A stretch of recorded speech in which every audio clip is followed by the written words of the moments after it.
Hello दोस्तों, मैं हूं निशांत सिंह, आपका मेंटर्स, और आपका स्वागत है आपके अपने चैनल डिफेंस ट्यूटर में। तो आज की इस वीडियो में पढ़ने वाले हैं क्वाड्रेटिक इक्वेशन का। ये लेक्चर 2 है। इससे पहले हम क्वाड्रेटिक इक्वेशन पे एक और लेक्चर दे चुके हैं, और हम अपने इस वीडियो में आपको जितने भी फॉर्मूले हैं रिगार्डिंग क्वाड्रेटिक इक्वेशन के, उसको सभी को हम यहाँ पे डिवीजन कर रहे हैं। और आपको पता है कि एनडीए के एग्जाम नज़दीक आ गए हुए हैं, तो आपको जितने भी फॉर्मूला है अगर वो आपको सिंपली याद रहे अगर, तो आप वहाँ से आपको आसानी से आप क्वेश्चन को अटैम्प्ट कर पाइएगा। ठीक है, देखिए आपको पता है कि कब कोई क्वेश्चन, मैथ्स का क्वेश्चन आपसे कब नहीं बन पाता है, जब आपको उसके रिगार्डिंग उसका जो फॉर्मूला है वो आप ठीक से नहीं ध्यान में आता है, या फिर आप भूल चुके होते हैं, या फिर उसको जो भी उसके रिगार्डिंग जो फॉर्मूला है वो आपको ध्यान में नहीं आ रहा है, उसमें याद ही नहीं आ रहा है, तब आप उस क्वेश्चन को बनाने में हिचकिचाते हैं और आप उसको अटैम्प्ट नहीं कर पाते हैं। तो सिमिलरली यहाँ पे आपको क्या करना है, सिंपली वीडियो को देखते जाना है आपको, ताकि आपको क्या है फॉर्मूला रिवीजन हो सके। लिमिट का हम डाल चुके हैं, अब आप क्वाड्रेटिक इक्वेशन का डाल रहे हैं। पहला लेक्चर दे चुके हैं हम, दूसरा लेक्चर है और एक और लेक्चर इसमें लगेगा, और उसके बाद क्या हो जाएगा, ये भी क्वाड्रेटिक इक्वेशन खत्म हो जाएगा। फिर नेक्स्ट हम अपने नए जो चैप्टर आएगा उसमें हम फिर एक नया सीक्वेंस सीरीज या फिर सीरीज वाइज जो भी हम स्टार्ट किए हैं उसको पढ़ेंगे। ठीक है, तो चलिए हम समझते हैं, वीडियो को स्टार्ट करते हैं। तो जहाँ तक हम पढ़ा दिए थे उसके आगे हम पढ़ा रहे हैं। इससे पहले हम बता दिए थे रूट्स ऑफ कोफिशिएंट, ये सब बता चुके थे, नेचर बता दिए थे, क्वाड्रेटिक इक्वेशन के इक्वेशन का रूट्स कैसे निकालते हैं, क्वाड्रेटिक इक्वेशन किसे कहते हैं, ये सब चीज़ हम बता चुके थे। तो आज की वीडियो में हम पढ़ने वाले हैं formation of quadratic and cubic equation from given roots. अगर आपको रूट्स दिए हों अल्फा बीटा, अगर आपको पहले हम बताए थे आपको इक्वेशन दिए हो तो आप उससे रूट्स निकाल लेते हैं, और यहाँ पे आपको हम बताने जा रहे हैं कि आपको अगर रूट्स दिए हुए हैं, अल्फा बीटा रूट्स दिए हो तो आपको इक्वेशन निकालना है। तो चलिए क्वाड्रेटिक इक्वेशन के लिए पहले समझते हैं कि किसी क्वाड्रेटिक इक्वेशन का रूट्स अगर अल्फा बीटा दिया हो, let alpha beta with roots of quadratic equation, तो उसके हम जो उसके फैक्टर होंगे, क्या क्या होंगे फैक्टर उसके, एक्स माइनस अल्फा और एक्स माइनस बीटा क्या होंगे, उनके फैक्टर होंगे। यानी इस दोनों को उस क्वाड्रेटिक इक्वेशन में डाल देंगे, अगर x equal to alpha x equal to beta अगर डाल देते हैं तो क्वाड्रेटिक इक्वेशन क्या करेगा, सेटिस्फाई कर देगा। तो यहाँ से हम क्या करने वाले हैं, यहाँ से हम क्या करेंगे, एक्स माइनस अल्फा और एक्स माइनस बीटा जो है उसको दोनों का क्या करेंगे, दोनों का क्या करेंगे, प्रोडक्ट लेंगे, यानी x minus alpha into x minus beta, और इसको क्या कर देंगे, जीरो के बराबर कर देंगे। और इसको सॉल्व करने के बाद एक फॉर्म आता है, क्या फॉर्म आता है, देखिए x square minus alpha plus beta into x plus alpha into beta. और जहाँ अल्फा प्लस बीटा क्या है, जहाँ अल्फा प्लस बीटा को हम सम ऑफ रूट्स के नाम से जानते हैं, और अल्फा इंटू बीटा को प्रोडक्ट ऑफ रूट्स के नाम से जानते हैं। तो एक्स स्क्वायर आपका फॉर्म आ जाता है x square plus sum, sorry plus बोल रहे हैं, माइनस होता है, minus sum of roots into x plus product of roots equal to zero, यानी x square minus S into x plus P equal to zero. यानी कहने का मतलब उनके sum of roots into plus में उनके प्रोडक्ट ऑफ रूट्स। चलिए next समझते हैं। अब हम क्यूबिक इक्वेशन के लिए समझेंगे, अगर अल्फा बीटा, अगर उसके अल्फा बीटा गामा उनके अगर रूट्स दिया हो तो आप तीनों को क्या कीजिएगा, प्रोडक्ट कर दीजिएगा सिंपली, और वहाँ से आपको रिलेशन आएगा एक्स क्यूब, और क्या आएगा एक्स क्यूब माइनस में उनके सभी का sum alpha plus beta plus gamma into x square, फिर प्लस टाइम्स क्या होगा, फिर दोनों का प्रोडक्ट करके दो का alpha plus beta, beta gamma, gamma alpha into x, फिर minus alpha beta gamma equal to zero आ जाएगा। अब आपको याद रखना है, यहाँ पे क्या याद रखना है कि कहाँ पे हम माइनस लेंगे और कहाँ पे हम प्लस लेंगे। ठीक है, कहाँ पे माइनस लेंगे और कहाँ पे हम, सॉरी कहाँ पे हम माइनस लेंगे और कहाँ पे प्लस लेंगे। ठीक है, तो ये कैसे याद रहेगा, ये कैसे याद रहेगा कि कहाँ पे हम माइनस लेने वाले हैं और कहाँ पे प्लस लेने वाले हैं। तो देखिए आपको हम ये पिछले वाले वीडियो में हमने सिखाया था कि देखिए यहाँ पे किसको किसको मल्टीप्लाई कर रहे हैं, पहले वाले हम यहाँ पे माइनस माइनस जो ले रहे हैं, यहाँ माइनस जो ले रहे हैं हम, तो ये हम कैसे ले रहे हैं, वन वन वन वन क्या है, एक ऑड नंबर है, तो एक एक को हम मल्टीप्लाई कर रहे हैं, एक को मल्टीप्लाई करना, तो ये क्या है, ऑड का मल्टीप्लीकेशन है, वन का मल्टीप्लीकेशन है। तो ये क्या है, आपको यहाँ एक टर्म दिख रहा है, आपको ना एक टर्म दिख रहा है, तो ये क्या हो गया, एक ऑड है, तो इसको आप यहाँ पे ऑड पावर क्या होता है, किसी भी ऑड नंबर के पावर अगर डालते हैं तो क्या होता है, नेगेटिव आता है। तो याद करने के लिए बता रहे हैं इसे हम कि अगर ऑड रहे तो क्या होता है, नेगेटिव हो जाता है। और वहीं पे अगर दो का प्रोडक्ट ले रहे हैं, दो का प्रोडक्ट, ये दो क्या है, इवन है, तो इवन रहेगा तो हमेशा पॉजिटिव रहेगा, तो इसके साथ पॉजिटिव आ जाता है। और फिर तीन का ले रहे हैं प्रोडक्ट, तीन का अल्फा बीटा गामा तीनों ले रहे हैं एक ही साथ, यानी तीन है, ये भी क्या है, ऑड है, तो इससे कारण क्या होता है, यहाँ पे माइनस आता है। तो यही फॉर्मूला आपको याद रखना है कि कहाँ पे माइनस और कहाँ पे प्लस लग रहा है। समझ रहे होंगे हमारे बात को, क्या कहना चाह रहे हैं। तो ये तुम याद करने के लिए आपको मतलब आसानी पड़े, इससे कारण हमको बताएं। तो देखिए तो क्या पता चल गया कि आपके जो फॉर्मूला हो गया, क्या हो गया, x cube minus alpha plus beta plus gamma x square plus alpha beta beta gamma gamma alpha into x minus alpha beta gamma equal to zero. जहाँ पे ए क्या है, एक सम कांस्टेंट है, अगर कोई कांस्टेंट अगर हम ए को लेते हैं, अगर हम इसको मल्टीप्लाई करते हैं, यहाँ से हो सकता है कि एक्स का कोफिशिएंट जो, यहाँ देखिए यहाँ एक्स क्यू का कोफिशिएंट वन है, लेकिन हो सकता है एक्स क्यू का कोफिशिएंट कुछ अलग हो, कुछ समथिंग हो, पाँच हो, छः हो, इस तरह का हो। तो आपको क्या करना है, इसको बाहर एक ए से टर्म वाले कॉन्स्टेंट से गुना कर देना है, और यही ए जो होगा वो क्या होगा, एक्स क्यू का कोफिशिएंट हो जाएगा, और सभी में भी प्रोडक्ट हो जाएगा, यानी और सभी में भी गुना हो जाएगा। ठीक है, तो ये क्यूबिक इक्वेशन के रिगार्डिंग अल्फा बीटा गामा दिया हो तो कैसे इक्वेशन को निकाले, ये था। ठीक है, नेक्स्ट पॉइंट क्या है हमारा, कि equation in terms of roots of another equation, यानी कहने मतलब कुछ आपको तो मान लीजिए अल्फा बीटा दिया हो तो आप उसकी इक्वेशन को निकाल ले रहे हैं, ठीक है। तो हो सकता है अगर अल्फा बीटा को ना देके कुछ दूसरा दिया हो, रूट्स, तो आप कैसे रूट्स को अपने अपने इक्वेशन को निकालिएगा। मान लीजिए अल्फा बीटा ना देके कुछ अलग अलग टाइप का रूट्स दिया, हम बताते हैं कैसे कैसे रूट्स दिया होगा, तो आप कैसे निकालिएगा अपने किसको इक्वेशन को, ठीक है। तो देखिए अगर हम मानते हैं, अगर लेट अस अज्यूम, सबसे पहले हम क्या करते हैं, फर्स्ट ऑफ ऑल अज्यूम करते हैं कि इफ अल्फा बीटा है, रूट्स हैं quadratic equation x square plus b x plus c equal to 0 के, ठीक है। तो आपको पहला कंडीशन होगा कि मान लीजिए अगर alpha plus minus H comma beta plus minus H, ठीक है, क्या है, आर रूट्स ऑफ इक्वेशन के रूट्स हैं। तो आपको बताना है आपको, तो वो इक्वेशन क्या होगा, वो इक्वेशन क्या होगा, ठीक है, व्हाट इज द इक्वेशन। तो जो आपका इक्वेशन निकालना है वो इक्वेशन क्या होगा। तो आप क्या कीजिएगा, आप एक्स प्लस माइनस अल्फा है और क्या है beta plus minus alpha plus minus H और बीटा प्लस माइनस एच, ठीक है। तो आप क्या कीजिएगा, अल्फा प्लस माइनस एच को इक्वल टू एक्स लिख दीजिएगा, क्या लीजिएगा, इक्वल टू एक्स, और यहाँ से अल्फा का वैल्यू निकालिएगा। अल्फा का वैल्यू जब निकालिएगा तो क्या आ जाएगा, अगर यहाँ पे प्लस डालते हैं, अगर alpha plus h equal to x डालते हैं तो अल्फा इक्वल टू क्या होगा, एक्स माइनस हो जाएगा, यानी प्लस है तो माइनस आएगा, तो ऊपर माइनस लिख देते हैं, अगर माइनस होगा तो क्या हो जाएगा, प्लस हो जाएगा, ठीक है। समझ रहे हैं हम क्या करना चाह रहे हैं, प्लस है तो माइनस, माइनस है तो प्लस हो जाएगा, और अल्फा का वैल्यू क्या आ जाएगा, माइनस प्लस इंटू एक्स। एक सेकेंड, थोड़ा इसको गलत हो गया था। हाँ देखिए, तो क्या लिखना है, एक्स लिखेंगे यहाँ पे, अब क्या लिखेंगे, माइनस प्लस इंटू एच, पता चलेगा कैसे माइनस प्लस आ रहा है, प्लस माइनस यहाँ पे माइनस प्लस कैसे हो जा रहा है। सिमिलरली बीटा इक्वल टू क्या हो गया, x minus plus into H, ठीक है। अब आपको क्या करना है, अब आपको तो पता है कि अल्फा बीटा जो है इस इक्वेशन के रूट्स हैं, यानी अल्फा बीटा इसको क्या करेंगे, सेटिस्फाई करेंगे, अल्फा बीटा क्या करेंगे, इसको सेटिस्फाई करेंगे। तो अब इसको यहाँ पे आपको डाल देना है, क्या डालना है, ए इंटू एक्स के यहाँ पे क्या डालना है, x minus plus into h का square plus b into x minus plus into h plus c equal to 0। तो आपका क्या हो गया, अब जो नया इक्वेशन हो गया, आपका नया इक्वेशन हो गया, जो नया रूट्स है, ये जो नया रूट्स है आपका, इसके रिगार्डिंग जो नया इक्वेशन है ये आपका आ गया न्यू इक्वेशन, क्या आ गया, न्यू इक्वेशन। तो इस टाइप से आपको क्या करना है, रूट्स में एक रूट्स दिया हो, अलग अलग वैरायटी ऑफ रूट्स दिया हो, तो आपको क्या करना है, एकदम ये सबसे सिंपलेस्ट वे है। इस टाइप में क्या करना है, आपको अपने नए रूट्स में क्या करना है, उनको कन्वर्ट कर देना है। चलिए नेक्स्ट पॉइंट क्या है हम समझते हैं। नेक्स्ट पॉइंट क्या है, नेक्स्ट पॉइंट अगर इसी में अगर दूसरा कंडीशन को समझेगा, हम नए कंडीशन को समझे, तो अगर मान लीजिए आपका रूट्स अगर दिया हो अल्फा इंटू एच और बीटा इंटू एच, ठीक है, अल्फा इंटू एच और बीटा इंटू एच दिया हो, आर रूट्स ऑफ इक्वेशन के रूट्स हो, तो अब आपको क्या करना है, अल्फा इंटू एच को एक्स के बराबर कर देना है, यहाँ से एक्स अल्फा का वैल्यू निकालना है एक्स अपॉन एच। इसी तरह बीटा इंटू एच को क्या करना है, एक्स के बराबर कर देना है, और यहाँ से एच का वैल्यू निकालना है एक्स अपॉन, सॉरी एच का वैल्यू बोल रहे हैं हम, बीटा का वैल्यू निकालना है, और बीटा का वैल्यू क्या निकालना है, एक्स अपॉन एच, ठीक है, एक्स अपॉन एच। तो अब आपको पता है कि अल्फा बीटा का अगर दिए हुए x square plus b x plus c के अगर रूट्स हैं, alpha beta x square plus b x plus c के रूट्स हैं, तो आपको एग्जाम में क्या करेगा, ये इस इक्वेशन को चेंज कर देगा, आप बोल देगा इसका रूट्स अल्फा बीटा है, और यहाँ पे कुछ अलग अलग दे देगा, तो आपको बताइए इसका रूट्स क्या होगा। तो आप जो अभी हम तरीका लगा है उस तरीका से बनाइएगा। सिमिलरली यहाँ क्या है, अल्फा बीटा का हम वैल्यू निकाल चुके हैं, अल्फा का value x upon h, beta का वैल्यू एक्स अपॉन एच, दोनों का वैल्यू सेम ही है। तो आपको क्या करना है, आपको देखना है कि अगर ये अल्फा बीटा तो हमारे इक्वेशन को सेटिस्फाई कर रहा है, यानी a into alpha square plus b into alpha plus c equal to 0, तो हमारा ये अल्फा का वैल्यू ये भी सेटिस्फाई करेगा, यानी a into x upon h का whole square plus b into x upon h plus c equal to 0 हो गया। आपको पता चल गया ये क्या है, ये एक नया इक्वेशन आ गया, और यहाँ से आप इसको सॉल्व कर लीजिए, आपका नया इक्वेशन हो मिल जाएगा, ठीक है। चलिए, तो ये आपको हम तरीका सिखा रहे हैं, रटवा नहीं रहे हैं, आपको हम तरीका सिखाना है कि ताकि आप अच्छे से एग्जाम में इसे अप्लाई कर सके। नेक्स्ट हमारा तीसरा पॉइंट क्या है, तीसरा पॉइंट है हमारा कि अगर आपका रूट्स हो अल्फा अपॉन एच और बीटा अपॉन एच जगह पे कुछ भी दे सकता है, कुछ भी दे सकता है, आप उसके लिए आप ये नहीं सोचिए कि एच ही देगा, कुछ भी दे देगा, ठीक है। तो are the roots of equation के रूट्स हैं किसके, कौन से इक्वेशन के, आपको यही बताना है कि कौन से इक्वेशन के। अल्फा बीटा किसके रूट्स हैं, वो तो हम स्टार्टिंग में ही बता चुके हैं, किसके रूट्स हैं, x square plus b x plus c के रूट्स हैं। तो आपको बताना है कि x upon h, beta alpha upon h, beta upon h किनके रूट्स हैं, यानी उनका इक्वेशन क्या है, ठीक है। तो देखिए आपको क्या करना है, alpha upon h equal to x कर देना है, तो यहाँ से एक्स अल्फा का वैल्यू क्या होगा, एक्स इंटू एच।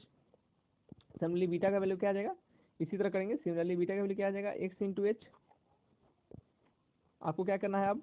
आपको क्या करना है, वैल्यू लेना है किसका, बताइए किसका वैल्यू लेना है। अब आपको क्या करना है, a alpha square plus b into alpha plus c equal to 0, ये आपका इक्वेशन है क्योंकि अल्फा इसको सेटिस्फाई कर रहा है क्योंकि इसके ये रूट्स हैं। तो अब आपको क्या करना है, अल्फा का डबल डाल देना है, एक्स इंटू एच का square plus beta into b into x h plus c equal to 0। यानी आपको जो न्यू क्वाड्रेटिक इक्वेशन हो गया, न्यू जो क्वाड्रेटिक इक्वेशन आया बन के, उनके रूट्स, उनका जो उनके जो इक्वेशन है यही होंगे। ठीक है, यही होंगे उनके इक्वेशन। ठीक, समझ में आ गया आपको।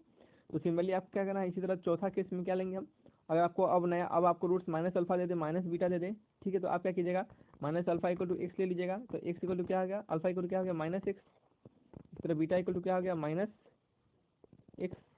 ठीक है, और आपको पता है कि अल्फा बीटा क्या है, इक्वेशन को सेटिस्फाई करते हैं, a into alpha square plus b into beta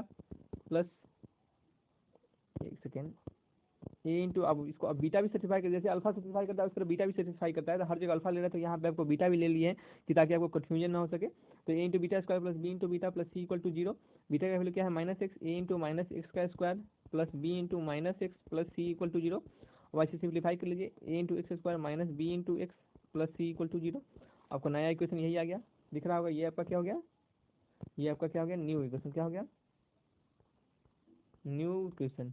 ठीक है, क्या हो गया, न्यू इक्वेशन हो गया। तो आप इसको नोट करते चलिए, या फिर आप सिंपली देख रहे हैं तो इसको देखते चलिए, आपको तरीका समझना है कि कैसे आप एग्जाम में इसे बना सके। नेक्स्ट पॉइंट क्या है हमारा, अगर इसी तरह दे दे आपको 5वां नंबर में, आपको जितने लगभग पॉसिबिलिटी हमने बता दी है, इसी पॉसिबिलिटी के आसपास आपको क्वेश्चन पूछे जाएंगे। अगर 1 अल्फा 1 बीटा क्या हो, रूट्स हो,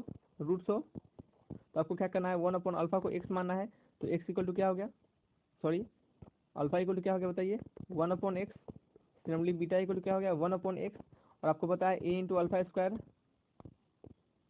plus b into alpha plus c equal to 0। Alpha का वैल्यू क्या है 1/x, ए इंटू 1/x का square plus b into 1/x plus c equal to 0। वो आप क्या कीजिए, यहाँ से सिंप्लीफाई कीजिए। कैसे सिंप्लीफाई कीजिएगा बताइए, ये हो जाएगा ए हो जाएगा, और यहाँ क्या हो जाएगा बी इंटू एक्स हो जाएगा plus c into x square equal to 0। क्या हो जाएगा, a into x plus b into c plus c into x square equal to 0, यानी c x square plus b into x plus a equal to 0। ये हो गया क्या आपका, ये हो गया आपको न्यू इक्वेशन। क्या हो गया आपका, न्यू इक्वेशन हो गया। ठीक है, आपको समझ में आ गया होगा कैसे समझना है, कैसे इसको बनाना है। तो इस टाइप से आपको क्या करेंगे, गिवन रूट्स अलग अलग दिए होंगे और आपको क्या करना होगा, उनके क्या निकालना होगा, उनके इक्वेशन को निकालना होगा। चलिए नेक्स्ट पॉइंट को समझते हैं, नेक्स्ट टॉपिक को, कि method to find common roots. हम कैसे फाइंड करेंगे कि कॉमन रूट्स, अगर आपको क्वेश्चन में दे दिया जाए कि given two quadratic equations having one common roots, then find the value of, कुछ उस क्वाड्रेटिक इक्वेशन के अंदर कुछ के समथिंग दे देगा, या फिर उसके अंदर कोई एक पैरामीट्रिक लगा देगा। पैरामीट्रिक कहने का मतलब कोई जैसे एक टी लगा देगा, के लगा देगा, पी लगा देगा, कुछ भी पूछ देगा। अब आपसे पूछ जाएगा कि बताइए ये के पी टी का वैल्यू क्या होगा जब इनके क्या है, दो रूट्स कॉमन है। तो method to find common roots, common roots को कैसे निकालने का एक आपको तरीका बता देते हैं, फिर आपको हम करके भी दिखा देंगे। ठीक है, तो उनके क्या तरीका होता है कि to find the common roots of two equation, दो इक्वेशन के कॉमन रूट्स को फाइंड करने के लिए, कि make the coefficient of second degree terms, make the coefficient of second degree term, जो सेकेंड डिग्री टर्म है यानी एक्स स्क्वायर का टर्म है, in two equations equal and subtract. यानी उनके जो, मान लीजिए दो इक्वेशन जो भी दिए होंगे, मान लीजिए यहाँ पे दो इक्वेशन दिए हुए, एक ये इक्वेशन और एक ये इक्वेशन, इनकी जो एक्स स्क्वायर का कोफिशिएंट है A1 और A2, इनको क्या करना है, इस रूल्स के अनुसार इनको क्या करना है, इक्वल कर देना है, और क्या कर देना है उसके बाद इसको और इसको क्या करना कर देना है, सब्ट्रैक्ट कर देना है। और सब्ट्रैक्ट कर देंगे, जैसे ही सब्ट्रैक्ट करेंगे आपको एक चीज़ दिख रहा होगा, जैसे ही सब्ट्रैक्ट कर देते हैं अगर हम, तो आपको पता है एक्स स्क्वायर ये टर्म कट जाएगा, और आपको सिर्फ क्या हो जाएगा, एक्स में और इस एक्स में और C1 C2 में आपको रिलेशन मिल जाएगा। तो उसी तरह यहाँ पे C1 C2 है, B1 B2, उसी तरह वहाँ पे आपको कोई नंबर दिया होगा, कोई आर्बिट्रेरी कांस्टेंट दिया होगा, तो आपको उस तरह से मिल जाएगा, और वहाँ से जो वैल्यू ऑफ एक्स ऑब्टेन होगा उसे हम क्या करेंगे, वही हमारा कॉमन रूट्स होगा। ठीक है, तो चलिए समझते हैं कंडीशन फॉर कॉमन रूट्स। दो कंडीशन हो सकते हैं कॉमन रूट्स के रिगार्डिंग, किसी भी क्वाड्रेटिक इक्वेशन के या तो एक रूट्स कॉमन होंगे, किसी भी दो क्वाड्रेटिक इक्वेशन के या तो एक एक रूट्स इनके कॉमन होंगे, एक ही रूट सिंगल कॉमन होंगे, या फिर उनके दोनों रूट्स क्या होंगे, आपस में कॉमन होंगे। ठीक है, तो चलिए समझते हैं हम क्या समझने वाले हैं। पहला कंडीशन हमारा कि condition for one common roots, अगर एक ही रूट्स अगर कॉमन है उनके, उस क्वाड्रेटिक इक्वेशन के एक ही रूट्स अगर कॉमन है, तो क्या करने वाले हैं कि अगर कंसीडर करते हैं कि let two quadratic equation A1 x square plus B1 x plus C1 equal to 0, और ये क्या है A2 x square plus B2 x plus C2 equal to 0। ये क्या है, दो क्वाड्रेटिक इक्वेशन है, ये क्या है, दो क्वाड्रेटिक इक्वेशन है, और आपको क्या बताना है कि इनके वन रूट्स कॉमन है। क्या है, इनके वन रूट्स कॉमन है। ठीक है, एक ही रूट्स कॉमन है, तो आपको बताना है कि कॉमन रूट जो है अल्फा, अल्फा हम मान लिए इसको कि मान लीजिए अल्फा बीटा दो इनके कॉमन दो रूट्स होंगे, तो इनके एक अल्फा इसका और एक अल्फा इसका, ठीक है, क्या होगा, कॉमन होगा, ठीक है, अल्फा कॉमन लेगा, आप बीटा कॉमन लीजिए, कुछ भी कॉमन मान सकते हैं, एक ही रूट्स को कॉमन मान सकते हैं, लेकिन तो मान लीजिए अल्फा क्या है, एक कॉमन रूट है, तो आपको क्या करना है, आपको क्या करना है कि उसके अल्फा को स्क्वायर करना है और नीचे क्या करना है, अल्फा को स्क्वायर करना है और नीचे क्या करना है, क्रॉस मल्टीप्लिकेशन करना है, इसको एक सेकेंड, अल्फा को ऊपर लिखना है और इसको छोड़ देना है और इसका मल्टीप्लिकेशन करना है क्रॉस B1 C2 और C1 B1 C2 और B2 C1, B1 C2 minus B2 C1, आपको क्या करना है, इसको सबसे मल्टीप्लाई करना है, फिर इसको मल्टीप्लाई कर देना है, ठीक है। उसी तरह ऊपर अल्फा लेना है, तो अल्फा लेंगे तो हम इसको छोड़ देंगे और इसको लेंगे, मल्टीप्लाई करेंगे कैसे, देखिए A1 C2 एक सेकेंड सॉरी, हाँ एक सेकेंड, और ये इसको आप क्या यहाँ पे देखिए, यहाँ माइनस के साथ लिखा जाता है, माइनस अल्फा हम लेते हैं, तो ये माइनस को क्या किया है ना कि देखिए हम आपको चीज़ दिखाते हैं, देखिए अगर हम माइनस अल्फा लेते हैं अपॉन यहाँ पे, देखिए कंफ्यूज नहीं हुई है, यहाँ माइनस अल्फा लेते हैं तो नीचे क्या करते हैं, A1 C2 करना उसी तरह है, A1 C2 minus A2 C1, A1 C2 minus A2 C1, ठीक है। तो आपको क्या करना है, यहाँ पे आपको दिख रहा होगा, यहाँ पे कुछ आपको अलग नज़ारा सामने दिख रहा होगा, लेकिन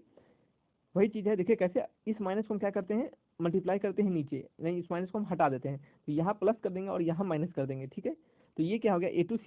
A2 C1 minus A1 C2, देखिए सेम आ गया। तो आपको क्या करना है, आपको इस तरीके से याद रखिए, या फिर आप क्या कीजिए, ये तो सेम रहेगा और इसके बाद क्या होगा, इक्वल टू माइनस अल्फा हो जाएगा अपॉन इस तरह होगा, ठीक है, अपॉन यहाँ पे इनके क्रॉस, यहाँ पे इनके क्रॉस, ठीक है। उसी तरह फिर आप कॉमन कांस्टेंट है जो भी, ऊपर 1 लिखिए, ठीक है, ऊपर 1 लिखिए और नीचे क्या लिखिए, नीचे क्या लिखिए उनके, नीचे क्या लिखिए बताइए, A1 B2, इनको कांस्टेंट रख के, इनको कांस्टेंट रखना है, क्या लिखना है, A1 B2 A2 B1, ठीक है, A1 B2 A2 B1, ठीक है, समझ में आ रहा होगा कैसे हम किए हैं, क्या किए हैं। चलिए, तो इसी पॉइंट को समझना था, अगर एक रूट्स कॉमन होंगे, ठीक है, और आप जैसे ही इसको आप यहाँ से अल्फा, यहाँ से एक अल्फा रिलेशन आएगा, देखिए आपको दिखाते हैं कि ये जो आपका अल्फा स्क्वायर आ रहा है, अल्फा स्क्वायर आ रहा है अपॉन क्या आ रहा है बताइए, B1 C2 upon B1 C2 minus B2 C1 और इक्वल टू एक हम क्या लेते हैं, इस दो को हम एक साथ लेते हैं पहले, ठीक है, और अल्फा अपॉन क्या आ रहा है, C1 A2 minus A1 C2 minus A1 C2, ठीक है, और यहाँ से एक अल्फा से अल्फा कट जाएगा और अल्फा का वैल्यू क्या जाता है, B1 C2 minus B2 C1 और इसी तरह C1 A2 minus A2 C1, ठीक है, एक अल्फा का वैल्यू आ गया, ठीक है। उसी तरह हम क्या करते हैं, उसी तरह दूसरे तरह का हम अब इसको लेंगे, किसको लेंगे, इसको एक साथ लेंगे और यहाँ से क्या करेंगे, हम अल्फा का वैल्यू क्या ले लेंगे, देखिए ये क्रॉस मल्टीप्लिकेशन इधर हो जाएगा, तो C1 A2 minus A1 C2 upon A1 B2 minus B2 A1 sorry A2 B1, ठीक है। तो ये आपको इक्वेशन सेकेंड आ गया, दोनों अल्फा क्या है, ये भी अल्फा है, ये भी अल्फा है, आपस में इनको क्या करेंगे, वो आपस में इनको बराबर कर देंगे और आपस में जैसे ही इनको बराबर कीजिएगा, जैसे ही इनको बराबर कीजिएगा, B1 C2 minus B2 C1 upon C1 A2 minus A2 C1 minus A2 C1, ठीक है। इसको बराबर जैसे ही कीजिएगा ऊपर वाले टर्म से C1 A2 minus A2 C1, तो राइटिंग करवा जा रहा है क्योंकि मार्कर दोस्तों थोड़ा सा प्रॉब्लम है मार्कर में, ये खुद का बनाया मार्कर है तो थोड़ा सा प्रॉब्लम हो जाता है, A1 B2 minus A2 B1, ठीक है, A1 B2 minus A2 B1। आप जैसे ही इसको क्रॉस मल्टीप्लाई कीजिएगा, इसको इससे, इसको इससे तो आपको क्या है, एक रिलेशन मिलेगा, ठीक है, एक रिलेशन मिलेगा और वो रिलेशन क्या हो जाता है, वो रिलेशन क्या होता है, A1B2 माइनस A2B1 इंटू क्या हो जाता है, B1C2 minus B2C1 equal to C1A2 minus C2A1। देखिए ना, ये एक ही टर्म है, ये एक ही टर्म है, जब इसको गुना करेंगे तो ये इधर तो स्क्वायर हो जाएगा और ये क्या है, एक अलग टर्म है, ये एक अलग टर्म है, तो ये टर्म यहाँ लिखा गया है, एक सेकेंड, इस टर्म को हमने यहाँ लिखा है, सॉरी इस टर्म को हमने यहाँ लिखा है और ये वाला टर्म को हमने यहाँ लिखा है, ठीक है। तो चलिए ये क्या हो गया, आपको ये तो फॉर्मूला पता चल गया, ये तो कंडीशन पता चल गया, तो इस कंडीशन को आप लोग को रटना नहीं है, इस कंडीशन को आपको रटना नहीं है, कैसे करना है वो आपको हमने सिखा दिया है कि आपको एक्स स्क्वायर के कोफिशिएंट को सेम करना है, उसको सब्ट्रैक्ट करके काट देना है और वहाँ से एक्स का वैल्यू फाइंड कर लेना है। और यहाँ पे ये तो आपका वन रूट्स का कंडीशन हो गया। अगर आपको मल्टीपल रूट्स का कंडीशन के बारे में बात करें, यानी उनके दो रूट्स अगर कॉमन हो, कि for which equation have two common roots, क्या है, उनके दो रूट्स कॉमन हो, तो इसके कंडीशन में हम क्या करने वाले हैं कि अगर मान लीजिए equation A1x² plus B1x plus C1 equal to 0, A2x² plus B2x plus C2 equal to 0 have common roots, have two common roots, उनके दोनों कॉमन रूट्स अगर कॉमन हो तो आपको क्या करना है, सिंपली उनके जो कोफिशिएंट्स है उनको क्या करना है, प्रोपोर्शनल में इक्वल कर देना है, यानी A1/A2 equal to B1/B2 equal to C1/C2। तो ये इससे जो क्वेश्चन आता है वो बहुत ही सिंपल होता है। यहाँ से आपको जैसे मान लीजिए आपको क्वेश्चन दे देगा, कैसे क्वेश्चन देगा, मान लीजिए आपको दे देगा x² + 5 + k - 5 into x plus c plus 5 equal to 0। एक दे देगा x² + 6 into x plus p - 2 equal to 0। अब बोल देगा हैव बोथ रूट्स कॉमन, इनके दोनों रूट्स क्या है, कॉमन है, इनके दोनों रूट्स आपके कॉमन है। अब आपको पूछेगा फाइंड, क्या पूछेगा, फाइंड के एंड पी, के और पी का वैल्यू निकालेंगे। तो कैसे पूछेगा, आप क्या कीजिएगा, इनके क्या कीजिएगा, कोफिशिएंट को बराबर कीजिएगा 1/1 k - 5/6 इक्वल टू 5/p - 2। ठीक है, जैसे देखिए यहाँ पे इनके A1 A2 equal to B1 B2 equal to C1 C2 वही किए हम, कोफिशिएंट को बराबर कर दिया। और यहाँ से क्या करेंगे हम, यहाँ से क्या करेंगे बताइए, इस वाले इक्वेशन को पहले एक बार लेंगे, पहले किसको लेंगे, पहले एक बार इसको ले लेंगे और फिर दूसरे में किसको लेंगे, फिर दूसरा में इसको लेंगे। तो पहले इसको ले लेते हैं, हम क्या करते हैं, k - 5/6 इक्वल टू 1 और k - 5 इक्वल टू 6 और यहाँ से वो k का वैल्यू कितना पता चल गया, 11। ठीक है, सिमिलरली अगर इसको लेंगे, इस वाले को हम लेंगे या फिर इस वाले को नहीं लेते हैं हम, क्योंकि यहाँ पे k और p भी आ रहा है, k का वैल्यू तो हमको निकल गया है 11। हम क्या करते हैं, इसको अगर इस वाले टर्म को और इस वाले टर्म को ले लेते हैं तो हमारा सिंपल पड़ जाएगा। ठीक है, तो ये क्या है 1 इक्वल टू 5/p - 2, तो p - 2 इक्वल टू 5 और p इक्वल टू क्या आएगा 7। ठीक है, तो आपको पता चल गया, k का वैल्यू पता चल गया, p का वैल्यू पता चल गया। तो इस टाइप से ही आपको क्वेश्चन आपको एग्जाम में देखने के लिए मिल जाते हैं। ठीक है, तो चलिए दोस्तों ये वीडियो को यहीं तक रखते हैं और प्लीज़ दोस्तों अगर आप यहाँ से कुछ सीखेंगे तो हमारे चैनल को लाइक एंड सब्सक्राइब जरूर कीजिएगा और हमें सपोर्ट कीजिएगा ताकि हम आपके लिए अच्छी अच्छी वीडियो और ला सके। तो चलिए दोस्तों फिर मिलेंगे छुट्टी के साथ, तब तक के लिए बाय बाय।